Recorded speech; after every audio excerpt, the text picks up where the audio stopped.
Okay, hi, my kitty babies, y'all. I'm not doing my intro for the third time. I'm not doing it, but I'm about to continue on my story. So what I was saying was, after he was free from his probation, he moved in with me, here, and I had just gotten this place, like right before he got probation, so that was good. So the end of 2017 was when I got this place, December 2017, and he had got off his probation January of the next year. So it worked out. He helped me get this place, and we both were living here. Anyways, my church family had ended up finding out that we were living together. I don't know how they ended up finding out, but they found out that we were living together, and my pastor was like, "Look, y'all gonna get married? Like, what y'all doing?" And we was like, "Yeah, we gonna get married, you know." And so when we got in the car, we was thinking about like, "You gonna get married, you know?" And you're like, "Well, you know, I plan on marrying you. I've been told you I plan on marrying you." I'm like, "Okay, well, you know, whatever." And okay, so by this time, when I had met him, I was wanting a stable man who knew what he wanted. I mean, he does. He is a man who knows what he wants. You know, even after me, he had to move on and got remarried, and you know, got his house, and he got his first son, which is, you know, kudos to him. Um, I wanted stability, but what we did not have was uh, mutual attraction for one another. The sexual chemistry was just not there. Um, it was just a lot, and I still feel like I didn't know him. I still didn't trust him. So it was just a lot within our connection that we were not ready to get married. But I'm just like, I'm a Taurus, so at the end of the day, at the time, my mindset was, if I had to settle for stability, like if God is sending a man to be my husband, and I have to settle for stability, then maybe love will come later. You know, maybe that attraction will come later. But I knew that with me and him, we was everything that my vision board said. He was my partner, my life partner. He was my teammate. You know, he was so good with Cole. Um, you know, he was a good cook. I'm not gonna say he wasn't a bad. He was a bad man. He was a great man. You know, he was funny. You know, fun. You know, we had a lot of fun together. I cannot say we did not have fun together. It's just the mutual attraction was not fully there. We didn't really flirt with each other. It wasn't no. But in my mind, I was thinking to myself, this shouldn't matter. Like, we're stable. Like, we had this home together. Like I said, the love and stuff, and the um the chemistry maybe will come later. You know. Well, he wasn't exactly attracted to. Cause I was way bigger than what I am now. He was not exactly attracted to thick women. He never said that from out of his mouth, but just how he will react to me. I remember there was a time I was trying to be sexy with him, cause I never really tried to like flirt with him in the bedroom. So I mean, I'm not gonna get into details, but I remember trying to be sexy, and I kind of climbed on top of him, and he like I was heavy, and he thought I was so funny, and I was like, that's not funny. So I got out for him, and I was like, well, I'm not doing this with you, like no. And that was actually probably like the last time. No, that was actually literally the last time I tried to come on to him in that way. Like after that, if he watched, I told him, I said, no, I'm married to you now. So I mean, we had ended up getting married. I had to say that part. We had ended up getting married. We had a whole wedding. I meant to say that part. We had a whole wedding, y'all. It was a beautiful wedding. I paid for everything, um, including the only thing I didn't pay for was the ring that he bought me. But I think did I pay for his tux? I think I paid for his tux. I paid for everything. I paid for everything. I paid for everything. And you know, which is whatever. And he, you know, I was excited about the wedding. Of course, you know, women, we always want our dream wedding. So I feel like now I've had my dream wedding. Now I want like to actually take get married and take it seriously. I'm preparing myself to be a wife. That's why I'm taking so long being single, because I mean I would rather be single and focus on being a wife. You know what I'm saying? Like, you know, so many times people want a husband or they want a wife, but they're not ready to be a husband or a wife. You know, so I'm preparing myself to do that. When I was married to him, I was not fully ready to be a wife. I was not. We both were very okay. If we're gonna be honest and transparent, I honestly, like I said before, y'all, I could not stop comparing what me and him had to me and Tony. Me and Tony, we went through everything together. Like we went through so much together, hell and back together. And I feel like he and I deserved the life that I had with my ex-husband, right? And I always had in the back of my mind, like, it's Tony. Like this should have been me and Tony. That's just being. I'm gonna be honest. I always thought that, and maybe in my actions, I probably made my ex-husband feel that I just knew that I don't know. And he wasn't attracted to he was attracted to younger women. I'm gonna say that much. He was attracted to younger women. I was giving him hell in here because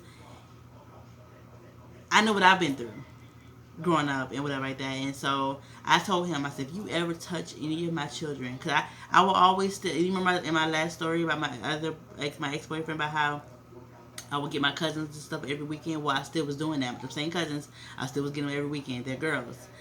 And I was telling them, if you ever touch any of my family members, I will hurt you. I'm not gonna say the word I will actually say because I don't know YouTube can take my video down if I do, but I will, I will hurt you. Okay, do not play with my family. There were times where he would eyeball my little cousin, like look him up and down. One cousin in particular, she was 15 years old. I remember he eyeballed her from the tip of her toes to the top of her head. Like he eyeballed her, like mouth wide open, eyes wide open, and I was like, what? And he didn't realize that he did it, and so that I told him that's scary to me that you didn't realize that you were doing that. Like, are you sick? And so we had a lot of arguments in here behind like that, and I'm not the type of person. I'm not gonna compete for your love. I'm not gonna. It wasn't until after him why I decided I wanted to lose weight, but I wasn't. I didn't think to lose weight for him. Oh, let me lose weight so I can be attracted to my husband. No, I'm like, okay, well, if you don't like this, then oh well. But this is me. I'm so faithful to the point where, well, yeah, to the point where I knew he was cheating on me with people at his job and stuff, but I still kept my goodies to myself. I'm like, okay, well, if I'm gonna have a sexless marriage for the rest of my life, then that's just gonna be what it is. You know what I'm saying? Like that's just gonna have to be what it is. I'm stable. My son is happy. I have a roof over my head finally. I was just gonna settle for this marriage because I was stable financially, but emotionally, not so much. You know, again, he did try to make me happy. He would plan surprise dinner dates. He surprised me and took me to see my favorite gospel artist for my birthday one year. So he was trying his best to make me happy. I can say that, but I felt like he was trying to make up for what he knew what he was doing behind my back. Again, I'm not stupid, and then I have dreams as well that shows me everything. Like I said before about my ex fiance, about the dreams I had about him. Those things were accurate, so I knew something was up. I had dreams that I was sleeping with a snake. I had dreams that he was messing with a woman on his job, and I would again. I think I said in a video before that I used to get off from work. Um, and come home and just do my wifely duties, take care, run errands, clean, take care of Cole, do everything like that, and then I would go pick him up from work. And I remember picking him up, and I knew everybody who would come out of the door with him. I didn't know them, but I've been doing it so much, picking them up so much that I recognize faces. Well, it was this one girl. She was pulling the trash from the kitchen, and I was like, and then when he came out, I said, "Does she work in the kitchen?" And he was like, no, she's a hostess or whatever." I said, "Why is she pulling trash for you? Like, why is that a is that a front trash?" I mean, I knew that the front staff they were already gone. So I'm trying to figure out like why is she behind pulling trash for you? I don't understand why. Oh, she was helping in the kitchen. Helping in the kitchen? And around this time, he was the last one to leave the building every time. Okay, the last one to leave the building. So she left after him. She left before him, I meant. She took the trash and then she went about her business. Or did she go back in the building? I forgot. But anyways, I started having questions behind this girl. You know, just be honest. Like, come on, I already know what's up. Just be honest. He never wanted to be honest. He would always get so nervous when I talked to him, and he would never be honest. And I always knew he was lying. So I was like, okay, well, you know. And so, there were times where I told, like, oh, okay, I told him, like, I'm your wife. If you want to do the S3X, then we can have S3X.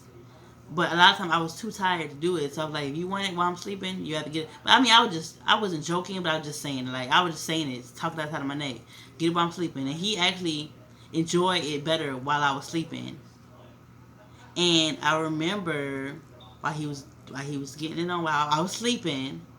I wasn't really sleeping, but you know. Okay, I think we need to go back. So you remember he made when I climbed on top of him, he made like a little suggestion that I was too big for him. Well, after that, I was being petty, and whenever we would do it, I would not have a reaction. I told him that I don't feel nothing when he's in there. But I wasn't lying, because if I don't have feelings for you, I don't feel. I mean, I don't enjoy the S3X more than I would when I'm actually in love with you, you know? So I didn't feel anything, you know, but I would just lay there when he would do it to me while I'm awake. I guess that hurted him, whatever, when I said that. And so, yeah, I would say things to hurt him, and, you know. So basically I was a bad wife. I mean, I wasn't feeling it, man. We were not compatible. I wasn't feeling it. Buddy. I wasn't feeling it. So yeah, so anyways, one time we were at 3, I was sleeping, and he was doing the whatever. Can you go? Bye bye. Go cold room. Go a cold. Go cold. I love you. Bye bye. Anyway, I'm not talking about that part because he's right here. But just let's just say I did not enjoy S3X with him, and I really enjoyed S3X. Now, first of all, he knew, because we talked about it before, that I enjoy S3X. I want S3X every day, you know. And he thought that he was gonna have it. Let's back up. First of all, at our honeymoon, y'all, I knew he wasn't the one, because I remember, like, we were in. I love you. We were in a pool, and I remember trying to have S3X with him, and he's like, "No, we're in the pool. Wait till we get to the room." I said, "What did I get myself into? What did I get myself into? This man turned out S3X because we're in the pool. Nobody was in there with us. It was no cameras around. It was nighttime. Like, we could have did something real quick. Man, wait till we get to the room. Are you kidding me, Tierra? We're in the pool. Are you kidding me? I'm like, are you kidding me? You know, so that was turn off for me. It's just a lot of things that I tend to get easily annoyed if I don't like someone, for real. So I was married to someone I didn't like, okay, y'all? So that's just the honest of it. But again, like I said, I knew deep down that he was attracted to younger women. And again, I knew. Oh, and he was also, I didn't tell y'all. See, I'm all over the place because everything comes to my mind. He was also still dealing with the girl I was telling you about from the last story about when we were in school. He was also still dealing with her. He had slept with her. Okay, so how I found out he was cheating on me was, I wish I was a more organized storyteller, but I'm definitely not. But it's okay. Y'all gonna get to know me. How I found out he was cheating on me. One day, I took the car and I was running errands for a friend from church, and he was off this day. And he did ask me, "Can I stay? Can I not go? Can I stay and spend time? Can you spend time with your husband, please?" And I was like, "I'm gonna be right back. I'm gonna be right back." So I left, and then when I came back, I looked around the house. I didn't see him, so I looked on the balcony, and he was just like leaning against the balcony on the phone, and he had the phone speakerphone. So I opened the door, and I heard a woman's voice. And so when I opened the door, he hung up. The balcony's right there. When I opened the door, he hung up. And I said, no, let's call it back. Let's talk. What we talking about? You know? He's just a manager for my job. We talked about a schedule. I said, call it back. Talk about the schedule. I want to hear about this. He's like, kids. Once he said that, I grabbed his damn phone and I ran. I did. I ran in the room and I called the girl back. I said, how you doing? I said, this is Starhead's wife. Wife? Yes. Who are you? His girlfriend. His girlfriend. She said she lived in North Carolina. She said that that they've been talking for 3 months, and me and him at this point, me and him have been married for 2 months. So he been with her before me and him got married. And I was like, okay, well, did you know he was married? No, I did not know. I said, well, when do you have time to talk? Well, he calls me a lot when he's at work and blah, blah, blah, at nighttime sometimes. And yeah, mind you, y'all, he was sleeping on his couch a lot. And so I'm like, okay, well, thank you, whatever. I hung up with her.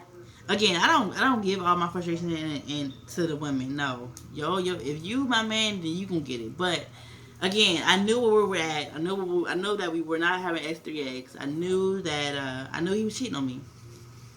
I just knew it. His demeanor changed towards me. I just knew that something was going on with him. And so I asked him about her. He said they're just friends. They been talking. Well, why did she say she's your girlfriend? He's like, well, I don't know why she said that. Blah blah blah blah blah blah blah blah. Bunch of bullshit. So what I told him was, okay, well, since we're being honest, let's talk some more. Let's be honest about some more things. Like who else you been sleeping with? What's going on? Blah blah blah. Well, he came out with a lot of stuff. He poured a lot on me. He just gave it to me. He just told me who he was sleeping with and when this happened, when that happened, blah blah blah blah blah. And I found out everything. Everything I already knew, y'all. I found out more.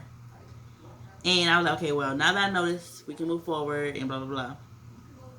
As long as we take care of the bills but he was fed up. He was like, okay, no, you don't deserve me. You don't deserve this. You deserve somebody better than me. I'm done with this. And he left. He laid on everything to me and he left. So yeah, so a part of me felt like, I deserved it. I mean, I think I deserved it because, again, in my heart, I knew I didn't really want it and I married him. And then I gave him hell about, being a S3 offender and threatening him all the time, in here about if he hurt my kids, And, but I never cheated on him. But that does not matter, y'all. Like, that does not matter. You don't have to cheat in order to be a good wife. Like, I still did my wifely duties, but I didn't take care of his needs. But I'm not blaming myself now. I'm not blaming myself at all. We even went to counseling before this all happened, and we talked about things. And, I found out that he admitted to me that he was a narcissist. And I found a book of his, or was it an app on his phone? I think it was a book, saying 41 power moves or something like that. So he would use those power moves in our marriage. He claimed that he used it for work, to assert himself at work, but no, he used those power moves in our marriage. That's how I picked up on his behavior change, becoming like, wait a minute, he doing this. I picked up on a lot of stuff. I'm very observant of my people who I'm with, and so anyway, so yeah, so he ended up leaving. No word after that. I haven't heard from him. It was like 6 months that went by, and after that, I decided to make me a dating site, I downloaded a dating app and I made me an account and I tried to expose him on there because he was on there. And I tried to expose him on there, and they took the account down because I put I'm a S3 offender and I have herpes and I this and that. I put a lot of stuff in the bio, y'all. I was bitter, okay? Like, he had nothing to leave, after he just dropped a big old bomb on me that you've been sleeping with other women and doing all this stuff behind my back. But again, I can't be the victim in this story because we both were the victim in the story. He did all the cheating and stuff, but I did the emotion. I was emotionally abusive to him, I feel, because I did not really want him. But I wanted what we had. Like, I loved what we had. Like, I was working. We both were chefs. I was a chef at Sky. He was a chef at some restaurant or whatever. And while I worked, he stayed home with Cole and homeschooled Cole for me. He was so good with Cole. Cole called him Dada, And then I would come home and take over, And so that's what we had. So when he left, I had to let my job go because I didn't want Cole to be in daycare. I wanted to be home with him. I wanted to be the one teaching him and everything like that. Like I said, I always wanted to be a parent, so that's what I wanted. So when he left, I'm like, okay, well, how will I work? And my mom rejected homeschooling Cole for me so I could work. So I had to stay home, and so I let my job go, and I started my daycare. So that's how my daycare came about. That's my story, y'all. Again, like I said, I am not a victim in any of my stories. I play a major part in the things that happen and things that occur. A cure, but okay, but yeah. So, but I am taking this time out to focus on myself, y'all, and really figure out what I want because I'm trying to manifest my daughter, and so I need to really make sure I'm good first before I can please a man, you know. But hopefully, I can attract the man who I am attracted to and whom we have that sexual chemistry, that S3X chemistry. And not only that, we have mutual respect for one another in general. Um, yeah, you know, I mean, I'm not that picky. I want a stable connection for a lifetime partnership. There we go, a lifetime teammate, a lifetime partnership. Someone, you know, like where everything is equal. So yeah, that's my story, y'all. That's how I met Cole's dad and how I got married and divorced within 2 months. So, anyways, love ya. Bye.